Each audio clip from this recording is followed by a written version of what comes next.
Comment booster ses vues sur YouTube gratuitement? J'ai posé la question à Stan Leloup qui cumule plus de 13 millions de vues sur sa chaîne YouTube Marketing Mania et sa réponse m'a complètement dérouté parce qu'il utilise une stratégie qui va à l'opposé de tous les hacks et tous les conseils habituels qu'on peut trouver sur Internet pour booster ses vues sur YouTube. Stan Leloup va notamment vous expliquer les 2 chiffres clés qui permettent d'avoir un impact démesuré sur le nombre de personnes qui vont regarder vos vidéos et pourquoi vous devez y consacrer plus de temps qu'au reste si vous voulez obtenir de grosses performances sur YouTube. Si vous êtes YouTuber, ça vous aidera à mieux comprendre la psychologie humaine de YouTube et de son algorithme. Vous allez donc créer un contenu qui sera plus en phase avec ce que YouTube aime mettre en avant. Ça vous aidera à faire plus de vues et à faire grossir votre chaîne plus rapidement.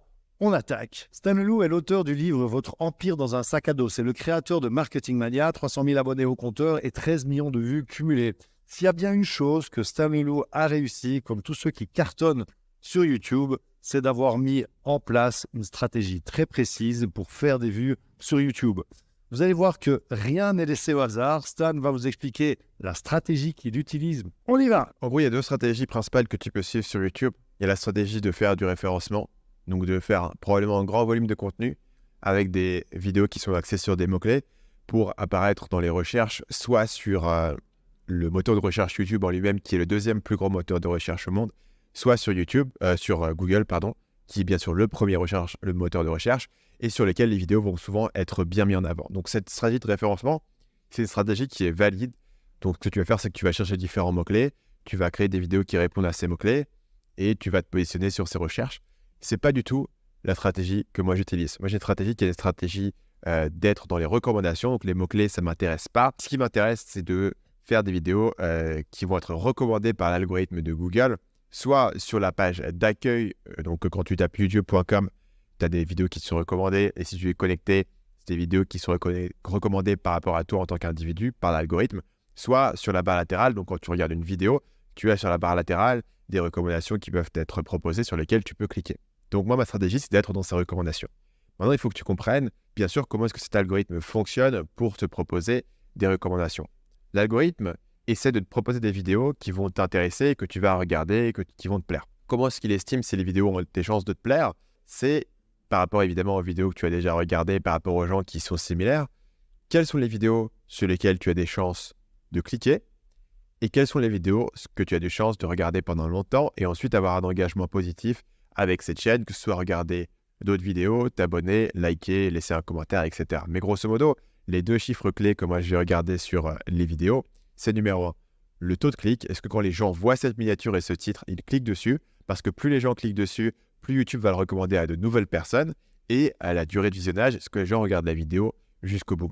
Et là, ça t'amène à travailler vraiment sur la psychologie humaine, essentiellement, de YouTube. Qu'est-ce qui va faire qu'une miniature va être intrigante? Qu'est-ce qui va accrocher l'attention des gens et leur donner envie de cliquer?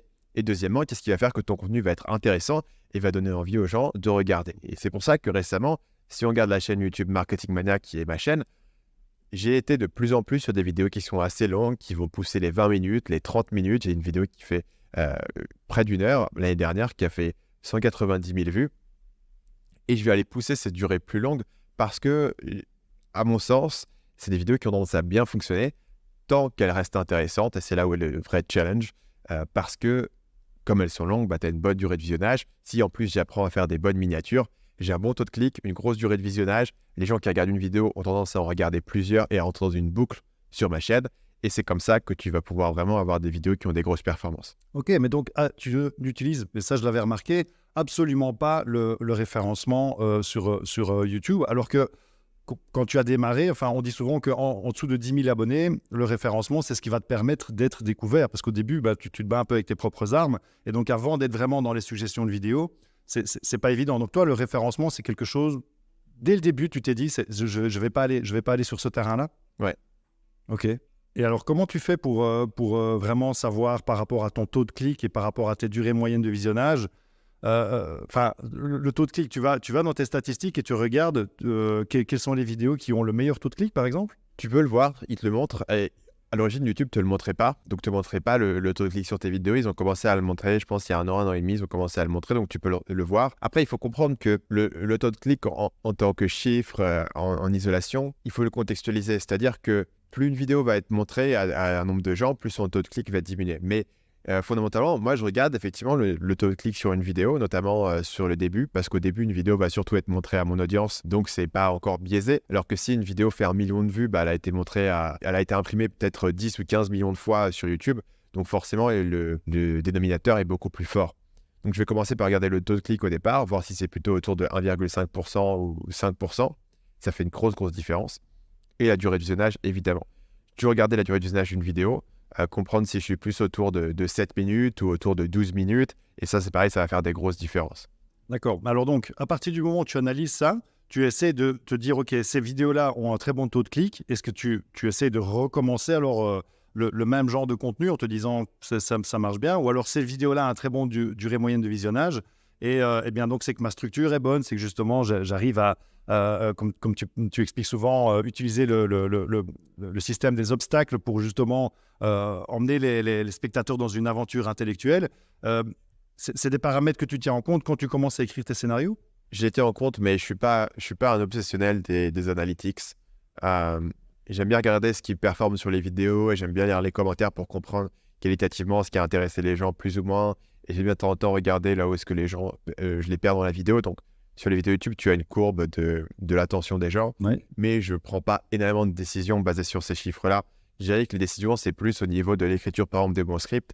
C'est est-ce que chaque phrase est absolument nécessaire? Comment est-ce que chaque phrase t'amène à la suivante? Et là, c'est un travail qui est assez proche, en fait, de moi, comment j'ai été formé, c'est-à-dire le copywriting, l'écriture de page de vente. Et tu découvres que si tu veux faire une page de vente, la règle numéro 1, c'est que les gens lisent ta page. Que si tu écris une page qui est ennuyeuse et que les gens ne lisent pas, tu risques pas de faire beaucoup de ventes.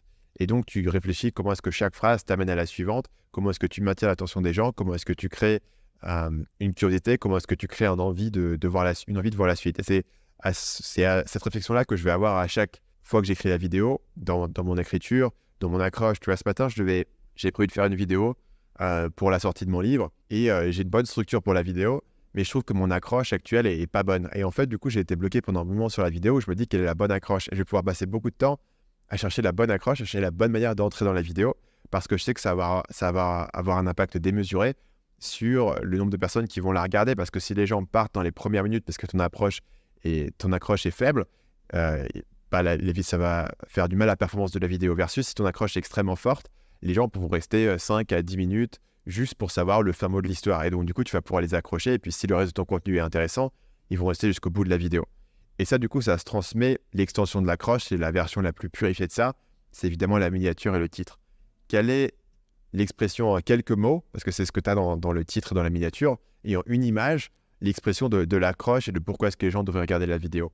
Et là, c'est pareil, je vais passer beaucoup de temps et je vais comparer différentes approches et je vais me dire, OK, est-ce que c'est suffisamment unique? Est-ce que c'est différent? Est-ce qu'il y a un bon élément de curiosité? Est-ce qu'il y a un storytelling? Est-ce qu'il y a un mystère qui va faire que les gens ont envie d'en savoir plus? Et si tu veux, le chiffre, le résultat au final du taux de clic, tu peux en tirer des informations, ça te dira si tu étais bon ou pas. Mais au final, ce que tu essayes de faire, c'est te dire, OK, par rapport à ce que je sais sur mon client, ce qui a tendance à fonctionner sur la plupart de mes vidéos, quelle approche ici va marcher. Et petit à petit, tu converges sur une formule qui va marcher. Donc, si tu regardes sur l'historique de mes miniatures, au départ, je faisais toutes sortes de miniatures différentes, mais petit à petit, j'ai convergé vers une formule qui avait tendance à fonctionner pour moi. Donc, c'est un fond rouge, un visage qui est en grand, détouré avec un contour en blanc et une accroche en 2 ou 3 mots qui est marqué en gros sur la miniature. Bon, des miniatures qui sont très simples, qui sont un peu toujours les mêmes, mais qui permettent aux gens de reconnaître mes vidéos et qui aussi fonctionnent bien en viralité pour les nouvelles personnes parce que le message est extrêmement épuré.